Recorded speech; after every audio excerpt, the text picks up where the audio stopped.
y al querido Eduardo Sabugal, que ya llegan para formar parte de esta mesa de diálogo. Querido Norman Pearl, gracias por tu paciencia, gracias por tu solidaridad, gracias por estar al pendiente y gracias por no quedarte callado en momentos en que lo peor que puede ocurrir es que nos quedemos callados desde nuestras trincheras. ¿Cómo estás, Norman? Hola Vicente, pues muy bien, muy contento siempre de estar cerca de Sin Censura, de ti, de toda la gente que participa, de la audiencia que es tan solidaria, tan comprometida con, no solo con el programa, también con el proyecto de nación que se empuja, que se está trabajando desde hace tantos y tantos años y a la cual acompañamos con muchísimo gusto. Gracias, Norman. Eduardo Sabugal, doctor, ¿cómo te va? Buenas tardes. ¿Qué tal, Vicente? Un gusto estar aquí, como siempre, contigo, con todo tu auditorio, compartir la mesa con Norman. Un honor estar aquí con él y estamos aquí listos para lo que quieras que comentemos. Ustedes me dicen por dónde le entramos, pero bueno, no sé si le empecemos con el aparato mediático que ha quedado exhibido en torno a Ricardo Salinas Pliego. Hasta Ricardo Alemán resucitó de entre los personajes de redes sociales, el propio Borolas, el saco de pus. No sorprende, pero pues a mí me llama la atención, querido Norman Pearl, este Ricardo Salinas Pliego que sigue llamando amigo al presidente, pero que ha desatado la guerra contra este gobierno que extorsiona, dice el pobrecito de Ricardo Salinas Pliego, Norman Pearl. Fíjate que hace muchos años, en mis años mozos, yo tuve la fortuna de leer Desobediencia Civil, que era una queja que ponía su autor Henry David Thoreau, un americano, porque se oponía a que se usara un impuesto específico para la guerra contra México, casualmente. Entrar en anarquía tributaria implica riesgos. Henry David Thoreau, me acuerdo perfectamente bien, en esa anarquía tributaria, en esa anarquía global, porque él invoca la necesaria desobediencia civil, pues se tiene que retirar, se tiene que ir del pueblo donde vive y se va a una cabaña y a lo largo de 2 años regresa, déjame decirlo grotescamente, con la cola entre las patas, porque entendió que la desobediencia civil a través del impago de impuestos, pues no contribuía, no abonaba, como suele decir ahora, al crecimiento de una nación. Ahora, ¿qué es lo que pasa cuando nosotros encontramos una información o encontramos un motivo, como tuvo Thoreau, de no querer pagar ese impuesto especial para invadir y para atacar a México? Bueno, pues él tenía razones de carácter político, de carácter social, y entendía que era un absurdo, ¿no? Pero cuando hablamos de Salinas Pliego, ese beneficiario de tanta gente, desde Salinas de Gortari, a quien, hay que decirlo con toda honestidad, durante muchos años se le asoció como un tercero, ¿no? Una persona que estaba escondiendo los recursos del mismo Carlos Salinas de Gortari. Yo todavía no lo dejo de creer. Pero bueno, en cualquier caso, pensar en la orientación que se le da el ingreso, pues es válido, ¿no? Lo puedes cuestionar, pero no puedes dejar de pagar, porque si no, estarías desarrollando pues toda una desbandada de gente que tendría que cumplir. Recuerda que los gobiernos federal, estatal, municipal, tienen compromisos específicos que cumplir y a partir de un presupuesto de ingresos están considerando obviamente el pago de los impuestos por parte de todos aquellos que generemos algún recurso o alguna ganancia o alguna utilidad. De tal suerte que yo creo que Ricardo Salinas Pliego difícilmente va a poder convencer a los mexicanos de que él sí puede dejar de pagar impuestos, porque los gobiernícolas, como él suele llamar a aquellos gobiernos que él considera hacen un mal uso de los recursos. Nosotros entendemos perfectamente bien, y él lo sabe muy bien, que dentro del presupuesto de ingresos y egresos, pues se cita de una manera muy puntual la, la orientación y la aplicación que se le va a dar ese dinero. Entonces, no hay alternativa. Si, desde un punto de vista mediático, él no tiene salvación. Ricardo Salinas Pliego es un tipo que se quiere aprovechar, que quería hacer tráfico de influencias con el mismo presidente pidiéndole descuentos, que por cierto el presidente se arrepintió de haber tratado de hacer un acuerdo con él y dijo, qué bueno que no aceptó, porque así no me pongo en evidencia. Todo esto, Vicente, Eduardo, y nuestra audiencia, por supuesto, les deberá quedar claro que ubica a Ricardo Salinas Pliego como una persona que está buscando simplemente aprovecharse. Cuando nosotros conocimos el monto de lo que él adeuda al gobierno, encontramos que es una tercera parte de su capital que él tan ostentosamente muestra a todos los mexicanos, ¿no? Yo alguna vez vi algunos tweets, después yo no sé por qué motivo me bloqueó, pero bueno, yo vi algunos tweets donde él hacía énfasis en la fortuna que él tenía, en su patrimonio, en la vida que él se daba, en cómo era superior al resto de los mexicanos, ¿no? Su condición. Y bueno, hemos visto tantas cosas que se han presentado que le ubican como un individuo que carece de legitimidad en sus actuaciones, y por supuesto que también carece de la simpatía por parte de la gente. Él quiere ganarse la simpatía de la gente, pero no lo logra, ¿no? Una persona que ostenta su riqueza, y especialmente con gente desposeída, pues es una gente que no puede ganar grandes simpatías ante sus interlocutores. Es muy, muy triste lo que está pasando. Lo que pasa en el campo de golf, por ejemplo, desde 2022 se venció la concesión que él tenía, pero él no quería enfrentar los gastos, el agua, etcétera, etcétera. Él quería que lo siguiera pagando el gobierno federal. Eso es muy triste porque ese campo de golf, según entiendo, como golfista que soy, según entiendo que solamente lo jugaban él y sus allegados, ¿no? Tal suerte que no se beneficiaba a la gente. Ahora que esto se va a convertir en una especie de parque, bueno, pues va a ser utilizado racionalmente por la mayoría del pueblo, ¿no?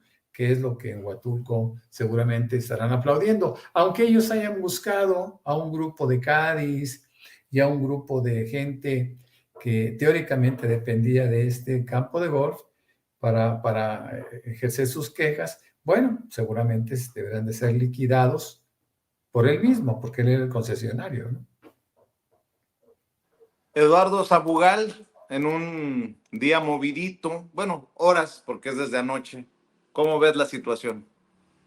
Sí, mira, yo creo que el caso de Salinas Pliego nos viene como anillo al dedo, y hay que analizar dos cosas, creo, ¿no? Una, decía, nos viene como anillo al dedo para ver como una especie de radiografía cómo piensa esa clase social, cómo piensa la oposición y cómo piensa lo que López Obrador ha llamado en otras ocasiones, en muchas ocasiones, la mafia del poder, ¿no? Todos estos beneficiados de los regímenes anteriores durante el neoliberalismo.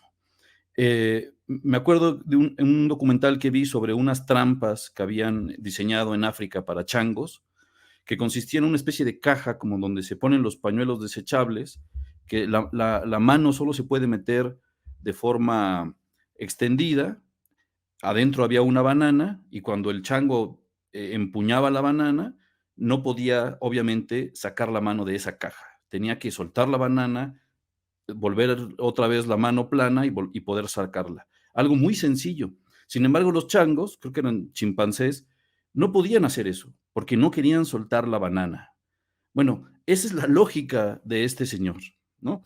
López Obrador, de buena fe, le invitó a negociar cuando se hablaba de la cantidad de 21,000 millones de pesos, y como no quiso soltar la banana, ¿no? Pues ahora tiene que dar la cara por los 60 y tantos mil millones de pesos. Es muy parecida la mentalidad de los ultra fifís, de los magnates, de los millonarios, de los corruptos. Es muy parecida a la lógica, con todo respeto para los changos, a la de un chimpancé atrapado en esa, no querer soltar la banana, ¿no? Prefieren morirse ahí atrapados o estar toda la vida con la mano adentro de esa caja. Es una radiografía de cuerpo completo de cómo piensa la oposición.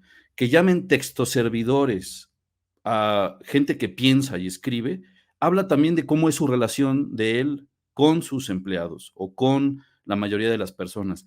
Cree que todo pasa por el dinero, que si alguien escribe algo es porque alguien le está pagando por hacerlo, que si alguien piensa algo es porque le están pagando.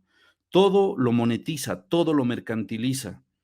En efecto, yo creo que, bueno, vi el video que realizó este señor y es tragicocómico. Por un lado, da pena ver que se desnuden así, ¿no? Tan tristemente ante la opinión pública, pero por otro lado da un coraje tremendo de ver cómo llama resentidos naturales, ¿no? A la gente que le parece justo, por ejemplo, que recuperemos, por ejemplo, el campo de golf, ¿no? 110 hectáreas que eran propiedad de la nación, y que él quiere, en efecto, como dice Norman, conectar con el pueblo, pero hace todo lo contrario. Dice que él puede jugar golf en cualquier campo del mundo y que ni le va ni le viene. Bueno, si ni le va ni le viene, entonces ¿por qué lo menciona en ese video? ¿Por qué tiene que salir a hacer un video?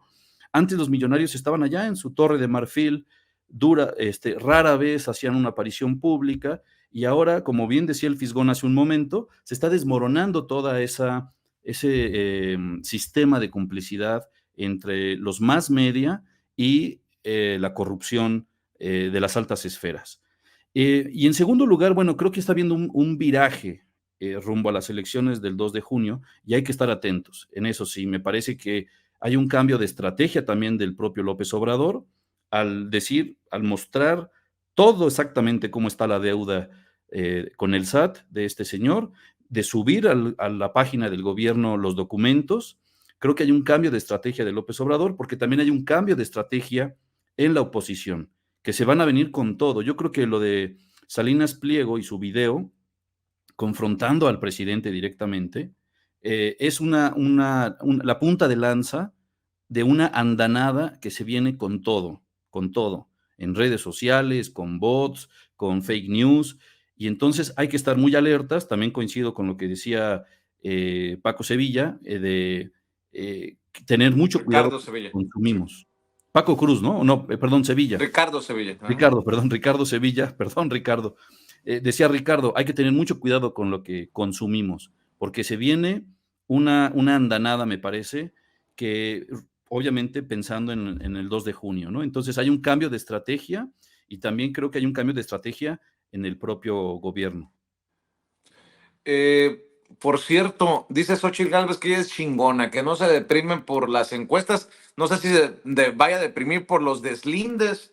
Desde Molotov, la banda de rock, ahora Starbucks también se deslinda de ella. Ha sido da pena ajena, ¿no? Pareciera que no quieren estar ligados a esta campaña que va rumbo al abismo, directa al fracaso. De hecho, estamos viendo que se pelea el jefe de logística de Alito Moreno con el jefe de logística de Xóchitl Gálvez. Pues vaya desbarajuste, Norman Pearl.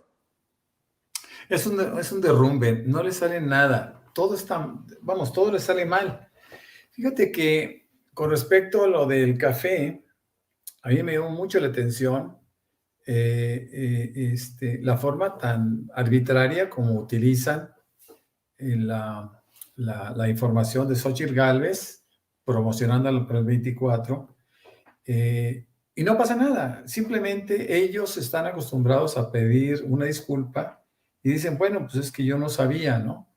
Eh, y así utilizan canciones, y así utilizan eh, eh, famas, y así utilizan, como en este caso, pues un producto que ha terminado por ser relativamente popular.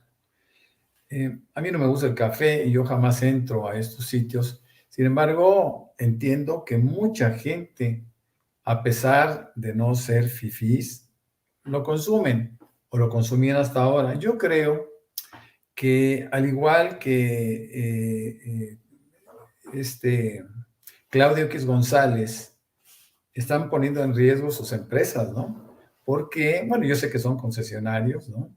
Que están en México, pero ellos deberán de tomar en cuenta que cualquier juego de carácter político les puede afectar.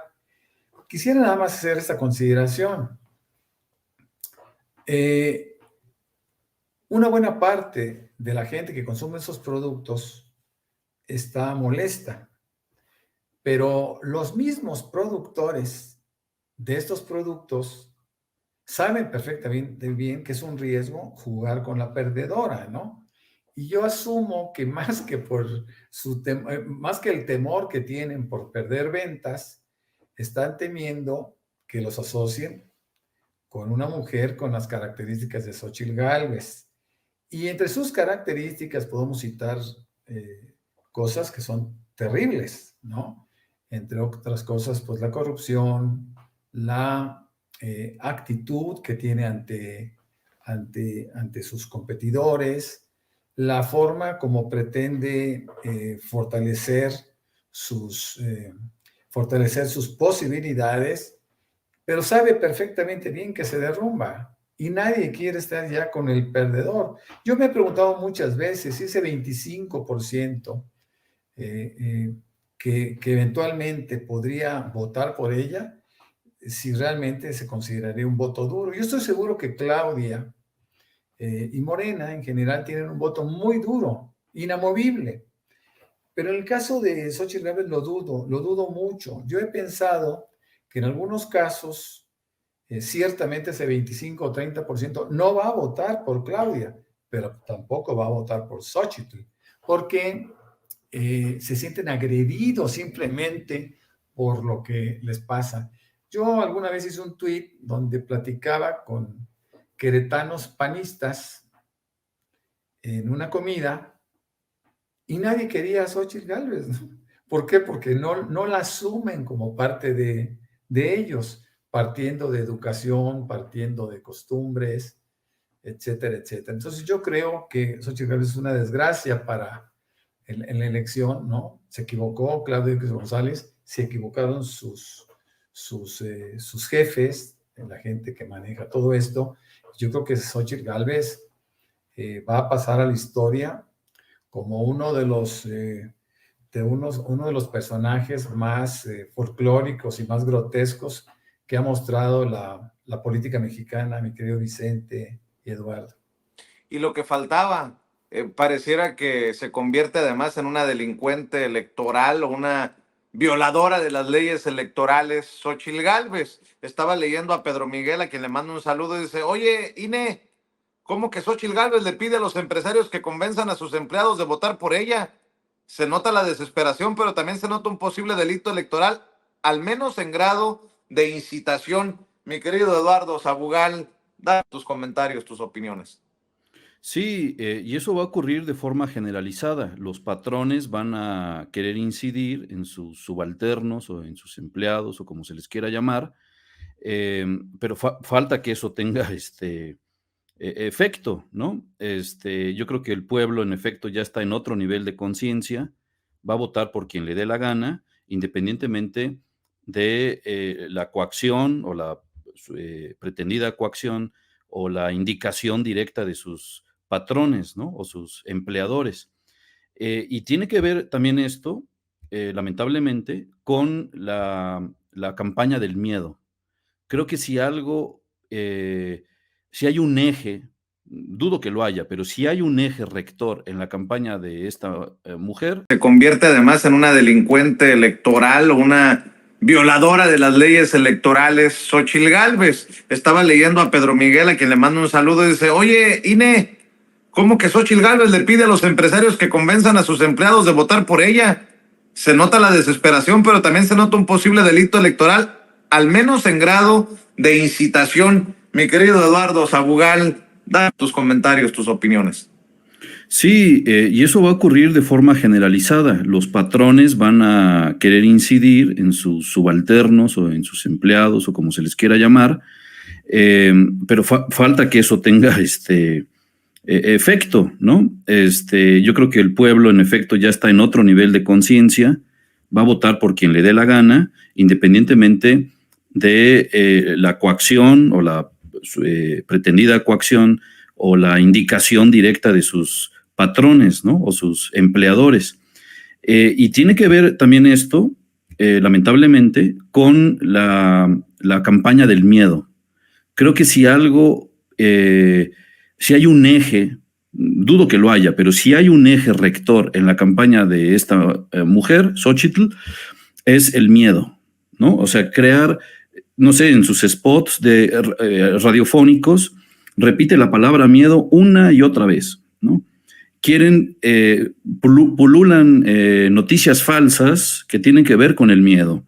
Aquí en Puebla, en una radiodifusora, dieron la noticia como si fuera algo real, en realidad era un audio de WhatsApp de un radio escucha, diciendo que había lugares donde ya ni siquiera compañías de FedEx podían entrar a repartir y que estaban cancelando los envíos de paquetería porque el narcotráfico tenía tomado la mitad del país. Bueno, están sembrando el miedo. Es el recetario de lo que Naomi Klein llama la doctrina del shock, ¿no? Generar un miedo, que la gente quede paralizada, en shock, y luego se les pueda controlar dócilmente. Eso lo hicieron en varios golpes de Estado en América Latina. Sin embargo, aquí las condiciones son totalmente distintas, porque hay una pacificación del país si lo comparamos con los narcogobiernos anteriores, como el de Felipe Calderón, ¿no? Que tenía a Genaro García Luna, ni más ni menos, como secretario de Seguridad.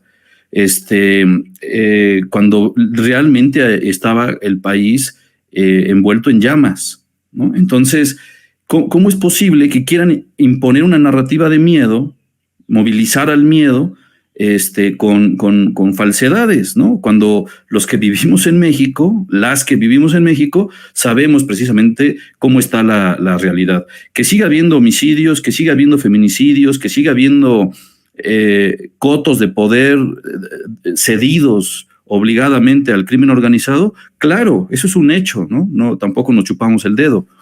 Pero de ahí a sembrar esta idea de que miedo de salir a la calle, miedo de soñar, miedo de no sé qué, eso es absurdo. Y esto justamente de llamar al voto a empleados tiene que ver con otro tipo de miedo, que es: si no votas por quien yo te diga, te puedo quitar el empleo o vas a perder el empleo porque mi empresa le va a ir mal, ¿no? Eso ya lo vimos en el 2006, lo vimos en el 2012, y yo lo que creo es que justamente todo esto, el tema de los impuestos, hoy también habló López Obrador de los jugos del Valle, esto de los impuestos tiene que ver con eso también, ¿no? Es decir, estos casta de empresarios que creían poder poner a quien quisieran en la presidencia, estaban acostumbrados a ser tratados como ciudadanos de primera, y los demás éramos ciudadanos de segunda, tercera, cuarta o quinta. Entonces, es el miedo lo que está detrás de todo esto, ¿no? Yo es lo que yo creo. Querido Eduardo, aprovecho para pedirte tus redes sociales para esta